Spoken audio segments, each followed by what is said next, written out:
Muito bom dia, meus amados, queridos irmãos e amigos, graça e paz. Estamos fechando a nossa semana com as nossas devocionais e eu quero então agradecer a Deus pela sua vida e pela companhia, ao longo da semana, todas as manhãs, a partir de 5h30, o vídeo então é postado aqui com devocionais em nosso canal Porção Diária da Palavra, e meditamos ao longo da semana sobre a última semana de nosso Senhor Jesus, quando ele foi ali levado a uma conspiração para matá-lo, então houve a traição, houve a prisão, uma tortura, o julgamento, uma sentença de morte, a crucificação de Jesus. E eu quero então hoje compartilhar com você a nossa porção diária em 1 Coríntios capítulo 15, do versículo 1 até o verso 8. Irmãos, venho lembrar-lhes que o evangelho que anunciei a vocês, o qual vocês receberam e no qual continuam firmes, por meio dele vocês também são salvos, se retiverem a palavra, assim tal como a preguei a vocês, a menos que tenham crido em vão. Antes de tudo, entreguei a vocês o que também recebi, que Cristo morreu pelos nossos pecados, segundo as Escrituras, e que foi sepultado e ressuscitou ao terceiro dia, segundo as Escrituras, e apareceu a Cefas e depois aos 12, depois foi visto por mais de 500 irmãos de uma só vez, dos quais a maioria ainda vive, porém alguns já dormem. Depois foi visto por Tiago e mais tarde por todos os apóstolos. Por último, depois de todos, foi visto também por mim, como por um nascido fora de tempo. Amém.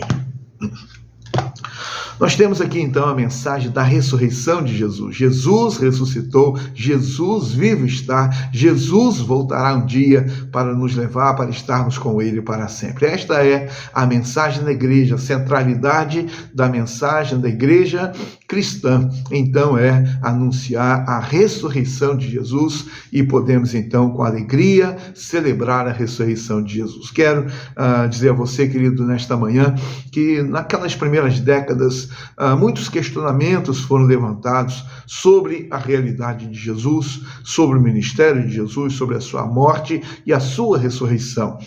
Teorias foram levantadas, então sabemos, e a palavra de Deus, os evangelhos já mencionam isso, que os sacerdotes, a liderança judaica tentou de alguma forma mudar aquela realidade, dizendo que o corpo de Jesus havia sido roubado, e então a palavra de Deus já mostra que naquele momento já havia uma teoria, já havia uma conspiração para de alguma forma tentar anular a ressurreição de Jesus. Sabemos muito bem que muitos conceitos teológicos foram levantados naquele primeiro século para, da mesma forma, falar sobre a pessoa de Jesus e tentando, de toda maneira, tirar a realidade da essência de Jesus como Filho de Deus, como Messias, como Salvador, como Cristo, então como ungido de Deus que veio trazer salvação para a humanidade. E então o apóstolo Paulo, diante de uma realidade em que pessoas que já não acreditavam em ressurreição de mortos, pessoas que acreditavam na extinção da alma, pessoas que acreditavam que Jesus, na verdade, era apenas uma história, que Jesus era só um mestre judeu, uma pessoa importante, uma personalidade influente, mas ele não era divino, não era filho de Deus. E também não havia nada de ressurreição. E o apóstolo Paulo, então, ele fundamenta a igreja de Corinto, aqueles irmãos novos na fé, para que pudessem, então, entender a realidade de Cristo e para que pudesse, de fato, depositar a sua esperança somente em Jesus Cristo, para que pudesse depositar a confiança unicamente e suficientemente em Jesus Cristo como Senhor e como Salvador. E aí, o apóstolo Paulo, então, ele descreve, ele apresenta uma série de eventos e de aparições de nosso Senhor Jesus para fundamentar a ressurreição. Importante para nós, se fosse apenas uma pessoa, poderia dizer que ela estava alucinada, que ela estava surtada, que ela estava mentindo. Se fosse apenas um grupinho pequeno de pessoas, 5, 10 pessoas, poderia dizer da mesma forma que eles estavam iludidos de alguma maneira, e talvez poderiam até pensar em 30, 40, 50 pessoas. Mas a grande verdade que a palavra de Deus então descreve, o apóstolo Paulo faz questão de relatar a sequência histórica das aparições de Jesus Cristo. E é importante, não é, quando nós temos aqui o texto dizendo Cristo morreu pelos nossos pecados, segundo as Escrituras, e que foi sepultado e ressuscitou ao terceiro dia, segundo as Escrituras, e apareceu a Cefas, que é Pedro, depois aos 12, depois foi visto por mais de 500 irmãos de uma só vez. Apareceu a Tiago e apareceu também para ele. Veja bem, uma sequência de aparições de Jesus. Então ele apareceu para Pedro, apareceu para os 12, apareceu para mais de 500 pessoas. E ali estavam visualizando, estavam vendo Jesus.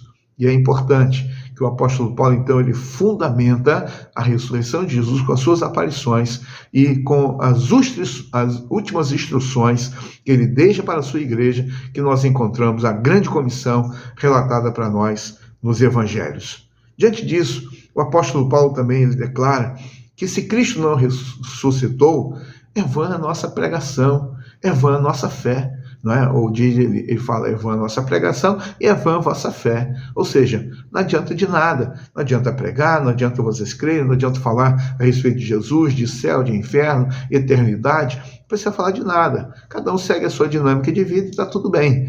No entanto, o apóstolo Paulo ele vai argumentar, e aqui nesse capítulo tão importante, ele vai dizer, mas Cristo ressuscitou. E então, no verso de número 20, mas de fato, Cristo ressuscitou dentre os mortos, sendo ele as primícias dos que dormem. Veja bem, o apóstolo Paulo então ele traz a declaração de certeza, de confiança absoluta, mas na verdade Cristo ressuscitou, ou seja, há esperança. Os nossos pecados perdoados, a alegria da vida eterna, a oportunidade de ter a nova vida em Cristo e de poder viver um relacionamento íntimo, pessoal, perfeito, pleno com o nosso Senhor. Quantas maravilhas podemos então encontrar. Ao final do texto do capítulo 15, nós encontramos o apóstolo Paulo falando do novo corpo, né? O corpo celeste, e assim então nós seremos semelhantes a Jesus. O corpo incorruptível. Nós, então, estaremos desfrutando da realidade eterna com o Senhor na glória. Tudo porque Jesus Cristo veio, viveu, morreu, ressuscitou, vivo está, e um dia voltará para buscar a sua igreja, que somos nós. Então, que Deus nos abençoe. Quero convidar você, vamos orar e vamos agradecer pelo sacrifício de Cristo em nosso favor. Senhor Deus, Pai bendito, Deus eterno, nós louvamos o Teu nome. Agradecemos pela Tua palavra. Obrigado, Deus, porque ela revela o plano do Senhor para a nossa salvação, para termos, ó Deus, a nossa libertação e podermos desfrutar da eternidade, na segurança da eternidade com o Senhor. Abençoa, Deus, a Tua igreja, o Teu povo. Nos ajude, Deus, cada vez mais a vivermos, ó Deus, de maneira digna do Teu Evangelho, e bem como, Deus, estarmos de fato valorizando o sacrifício de Cristo em nosso favor. Obrigado, Deus, muito obrigado por esta tão grande salvação. Abençoa os meus irmãos, eles são os Teus filhos e cada um tem, Deus, necessidades específicas que o Senhor contempla, Deus, nesta manhã, ao longo desse dia, que o Senhor seja com todos nós. Pedimos, ó Deus, oramos e fazemos em nome de Jesus. Amém. Um grande abraço para você, até o nosso próximo encontro, se Deus permitir, que você tenha um dia de paz, um final de semana muito abençoado, juntamente com a sua família, né? E quero incentivar você, né? Esteja na sua igreja, glorifique a Deus, celebre ao Senhor, cante com alegria a sua fé e principalmente a esperança da glória, que é o nosso Senhor Jesus Cristo.